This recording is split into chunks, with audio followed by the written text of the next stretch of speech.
Hi అండి, ఏంటో special అనుకుంటున్నారా? బేబీకార్న్ మంచూరియా చేస్తున్నాను. రెసిపీ ఏంటో చూసేయండి.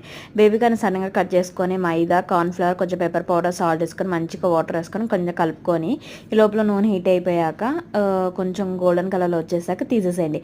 ఇక సన్నగా కట్ చేసుకున్న ఆనియన్స్, వెల్లుల్లి, పచ్చిమిర్చి అయితే సన్నగా కట్ చేసుకొని పక్కన పెట్టేసుకోండి. ఇక ఒక కలర్ పెట్టేసుకొని కొంచెం నూనె వేసేసుకొని వెల్లుల్లి, పచ్చిమిర్చి, సన్నగా కట్ చేసిన ఉల్లిపాయలు కూడా వేసేసుకొని మంచిగా కొంచెం గోల్డెన్ కలర్లో వచ్చేసాక క్యాప్సికమ్, ఆనియన్ కొంచెం లావుగా కట్ చేసుకొని అందులో వేసేయండి. అది కొంచెం మగ్గింది అనిపించాక ఉప్పు, కారం, గరం మసాలా, సోయా సాస్, టమాటా సాస్ వేసేసుకొని మంచిగా ఒకసారి మిక్స్ చేసేసుకొని కొంచెం కార్న్ఫ్లవర్ కలిపిన నీళ్ళు వేసేసుకుంటే కొంచెం థిక్గా ఉంటుంది.